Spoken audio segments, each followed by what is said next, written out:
Alright guys, स्वागत है आपका इस वीडियो में। और मुझे पता है यार कि स्टाइन्स गेट तो यार तुम लोग भूल ही चुके होगे कि ये कोई एनिमे भी है और मैं इस चैनल पे एक्टिव हुई भी या नहीं। बस वन पंच मैन की वीडियो आ जाती है और स्टाइन्स गेट के ऊपर तो कोई अपडेट ही नहीं है। कल मैंने एक्सप्लेन के ऊपर वीडियो डाली थी, आज मैं एक्सप्लेन पर आ रहा हूँ। एक्चुअली यहाँ पे कुछ प्रॉब्लम्स चल रही है, कुछ इश्यूज हैं मेरी लाइफ के अंदर जो कि भाई मतलब मेरी बैंड बजा रहे हैं अच्छे से, है ना। इतनी तो भाई मतलब साइटामा नहीं बजाई होगी यार कारों की, उससे ज्यादा मेरी लाइफ बजा रही है मेरी बैंड।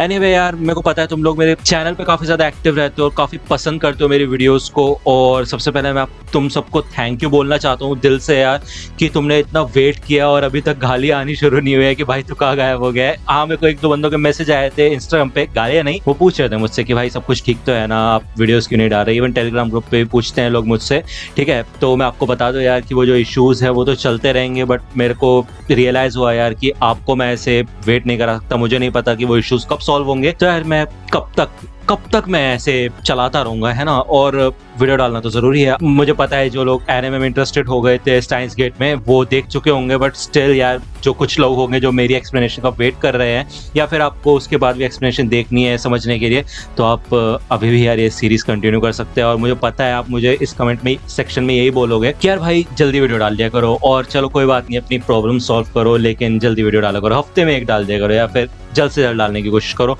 तो यार हफ्ते में एक नहीं, मैं रेगुलर वीडियोस डालना चाहता हूँ, रोज की वीडियोस डालना चाहता हूँ और मैं कोशिश कर रहा हूँ ठीक करने की। मुझे पता है काफी हफ्तों से यार लाइव स्ट्रीम भी नहीं हुए, हम लाइव स्ट्रीम पे भी आएंगे, ठीक है ना। Sunday to Sunday live stream करना शुरू करेंगे।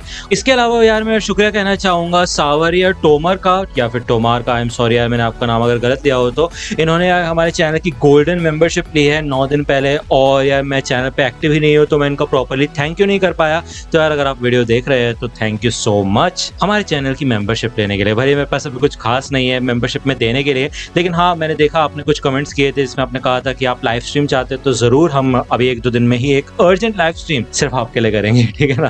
अर्जेंट लाइव स्ट्रीम मतलब कि वैसे संडेज को होती है हमारी लाइव स्ट्रीम, बट अभी अपना आज क्या डेट है एक सेकंड में देख लेता हूँ। अभी जब मैं वीडियो बना रहा हूँ तो यहाँ पे अभी वेडनेसडे है, ओके। तो हम थर्सडे या फ्राइडे में आपके लिए स्पेशल स्ट्रीम रखेंगे ठीक है ना।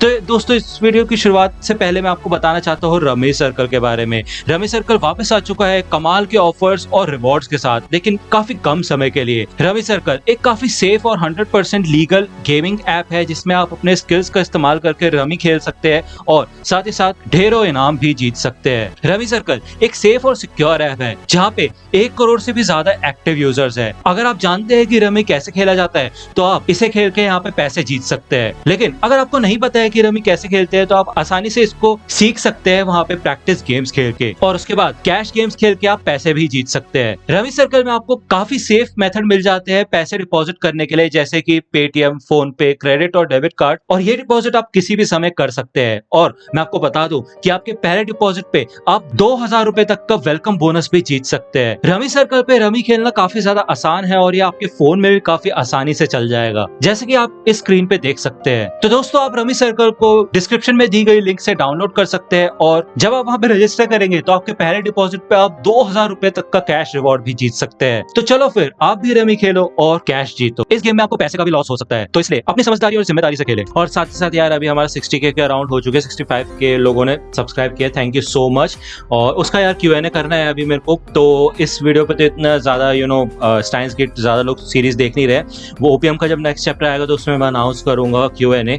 आप इस वीडियो के नीचे भी #NX यूज करके अपना क्वेश्चन मुझसे पूछ सकते हो, और नेक्स्ट वीडियो जब ओपीएम की आएगी उसके अंदर भी मैं Q&A अनाउंस करूंगा। दोनों वीडियोस में से मैं क्वेश्चंस उठा लूंगा, उसके हम फिर एक Q&A वीडियो लेके आएंगे, और ये जो सारे इश्यूज वगैरह है जो भी बातें हैं वो उस वीडियो में कवर हो जाएंगी। तो चलो यार इस वीडियो को लंबा नहीं करते हैं, and I am sorry, really sorry यार इतना आपको वेट करना पड़ा इतनी सी एनिमे के लिए, जबकि 25 एपिसोड है, पता नहीं क्यों नहीं मैं कर रहा हूँ, आई एम सॉरी। और अब हम जल्द से जल्द ज्यादा से ज्यादा वीडियो लाने की कोशिश करेंगे, तो उसके लिए मेरे को आपकी सपोर्ट की जरूरत पड़ेगी। तो प्लीज इस वीडियो के कमेंट में सपोर्ट जरूर दिखाना यार, जिससे कि मेरे को आपके कमेंट्स देख के ताकत मिले और ज्यादा काम करने की। सीरियसली कह रहा हूँ, कल मैंने वीडियो डाली थी, उन कमेंट्स को देखते ही साथ मैं कल ही वीडियो बना देता, लेकिन कल फिर से शाम में कुछ हरकतें हो गई थी, इसलिए मैं आज वीडियो बना रहा हूँ। इवन आज भी बहुत ज्यादा बिजी था सब कुछ, बट स्टिल मैं कर रहा हूँ। रहा हूँ। तो चलिए फिर ये वीडियो शुरू कर लेते हैं। यहाँ पे हमें एपिसोड के शुरुआत में दिखाया जाता है कि मायोरी अभी भी जिंदा हो चुकी होती है और जिस समय वो जनरली मर जाया करती थी अराउंड 7 बजे के अराउंड, वो इस समय नहीं मरती। और इस समय भी जब मायोरी जिंदा होती है तो ओकाबे यही सोचते हैं कि यार क्या मायोरी बच चुकी है और अब वो नहीं मरेगी।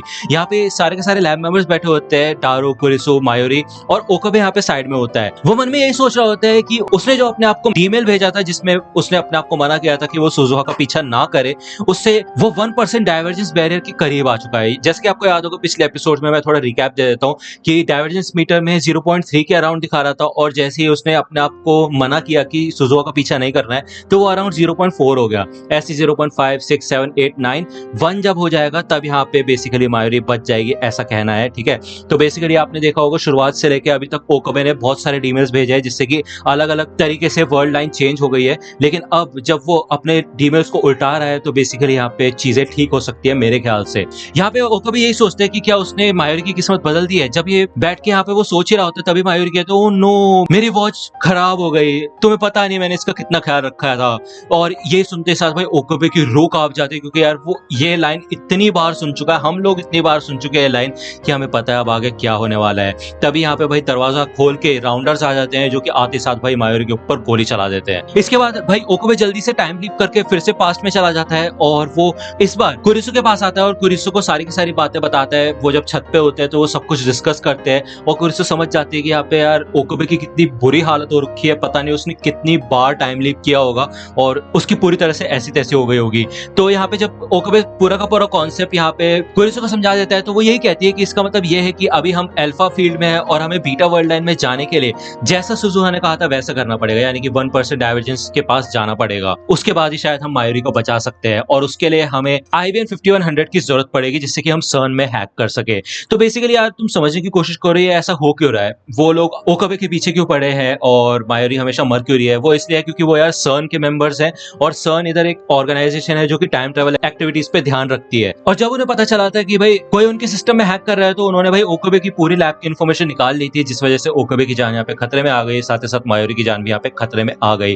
वो शुरुआत से यहाँ पे ओकाबे पे नजर रख रहे थे कि इनकी टाइम मशीन का काम कैसे चल रहा है और फाइनली अब यहाँ पे ओकाबे ने जब टाइम मशीन पूरी की तो वो एक्टिव हो गए और वो इनकी जान के पीछे पड़ गए, इनको मारना चाहते हैं वो, क्योंकि मायोरी की जरूरत नहीं है इसलिए वो मायोरी को सबसे पहले मारते हैं। उसके बाद इन तीनों को सर्न की ऑर्गेनाइजेशन में ले जाने का प्लान होता है लेकिन वहां तक कभी हम पहुंचे ही नहीं है। तो बेसिकली IBM 5100 की मदद से फिर से सर्न में हैक करके अपना जो डाटा है जो कि सर्न को इनके बारे में मिला है वो सारा डाटा इनको डिलीट करना होगा जिससे कि सर्न को कभी इनके बारे में पता ही ना चल सके। और अगर बात करें IBM 5100 की तो इस वर्ल्ड लाइन के अंदर IBM 5100 का कोई भी नामो निशान नहीं है। यहाँ पे कुरिसु भी यही बताती है हमको कि यार क्योंकि जो डीमेल सुजुहा के लिए भेजा गया था उसको उल्टाने से यहाँ पे मायोरी की डेथ का टाइम काफी ज्यादा डिले हो चुका था, यानी कि जिस समय मायोरी मरती थी वो उस समय नहीं मरी थी, उसके थोड़ा टाइम बाद मरी थी। ऐसे करते करते भाई मायोरी की डेथ डिले होती जाएगी अगर हम सारे के सारे डीमेल्स को उल्टा देंगे तो, और शायद हम ओरिजिनल वर्ल्ड लाइन में आ जाए जहाँ पे हमारे पास IBM 5100 भी है और मायोरी की भी डेथ नहीं होती। कुरिसु ये कहती है कि मुझे नहीं पता कि ये काम करेगा नहीं करेगा लेकिन इसके अलावा हमारे पास और कोई चारा नहीं है। तो यहाँ पे ओकाबे डिसाइड कर देता है कि ये मिशन है उसका कि उसको जितने भी उसने डीमेल्स भेजे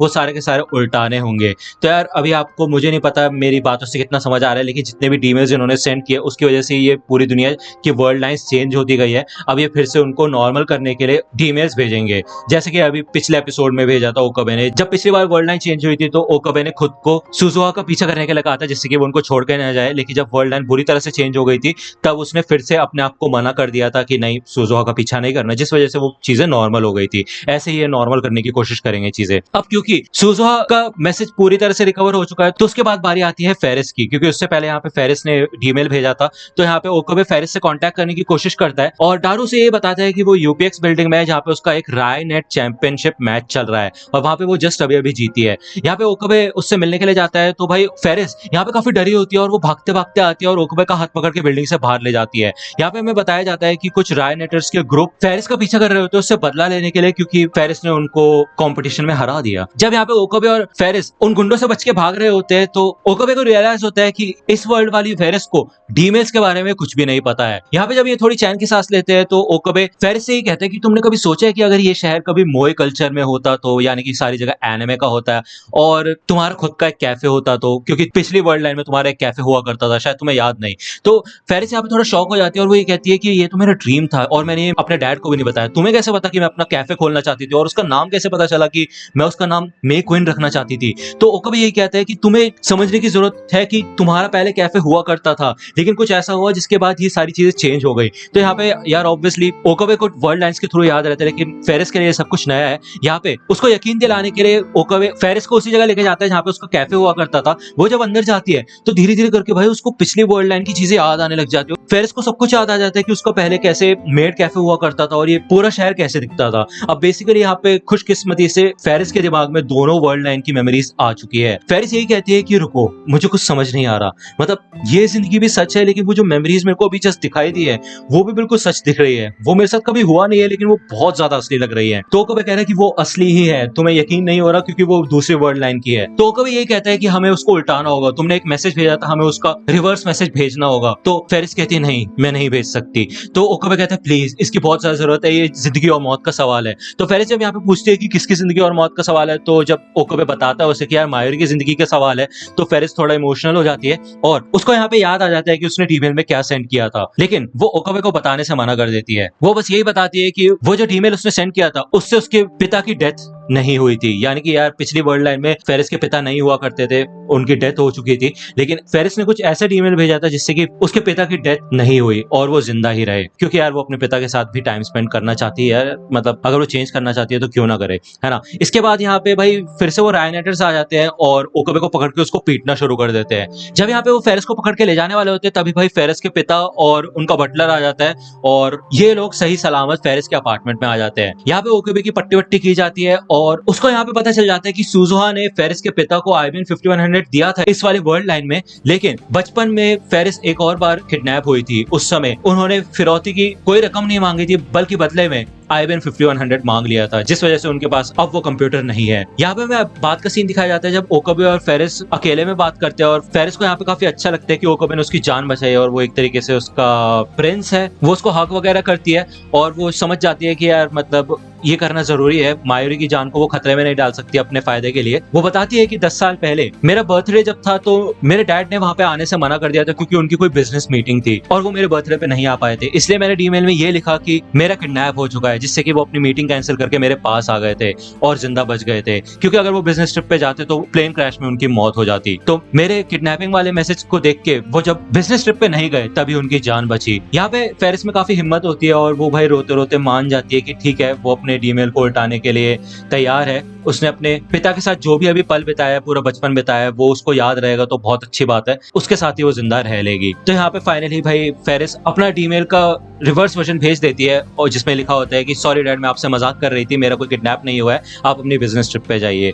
तो इससे यार पहले की तरह सारी चीजें हो जाएंगी अब इस ईमेल के बाद, क्योंकि फेरिस की डैड की फिर से मौत हो जाएगी और पहले वाले वर्ल्ड लाइन में हम फिर से आ जाएंगे। और यहाँ पे हमें डाइवर्जेंस नंबर दिखाया जाता है 0.456 के अराउंड। इससे पहले भी 0.43 या 42 के अराउंड था, तो अभी भी थोड़ा सा बड़ा है बट बड़ा है। फेरिस वाले ईमेल को उल्टाने के बाद यहाँ पे ओकाबे वर्ल्ड लाइन स्विच कर लेता है और यहाँ पे वो फिर से लैब में आ जाता है जहाँ पे कुरिसु और मायोरी होते हैं। यहाँ पे फेरिस अपना फोन ढूंढ रही होती है और वो देखती है ओकाबे के पास उसका फोन क्या कर रहा है और यहाँ पे उसने मे क्वीन के भाई अपने कॉस्ट्यूम पहन रखी होती है, जिसे देख के हमें पता चल जाता है कि यार पहले वाली वर्ल्ड लाइन वापस आ चुकी है। ओकाबे यहाँ पे शॉक में खड़ा होता है और वो यहाँ पे फेरिस को देख के काफी खुश हो जाता है और वो उससे कंफर्म करने की कोशिश करता है कि उसको पिछली वर्ल्ड लाइन को कुछ याद है या नहीं, लेकिन हमें कोई कंफर्मेशन यहाँ पे मिलती नहीं है। लेकिन फिर भी फेरिस यहाँ पे चिल्लाती है कि हम तो पिछले जन्म से ही बहुत खतरनाक फोर्सेस से लड़ते आए हैं, ओकाबे और मैं एक डार्क ऑर्गेनाइजेशन का हिस्सा है। तो कुरिसु कहते हैं यार तुम दोनों ही पागल हो सच में। यहाँ पे हमें दिखाया जाता है कि आकेहाबरा बिल्कुल पहले की तरह हो चुका होता है, जहाँ पे मोई कल्चर फिर से आ चुका होता है, लेकिन IBM 5100 की अगर बात करें तो अभी भी वो इनको मिला नहीं होता। इस वर्ल्ड लाइन में वो कंप्यूटर यानाबायाशी श्राइन में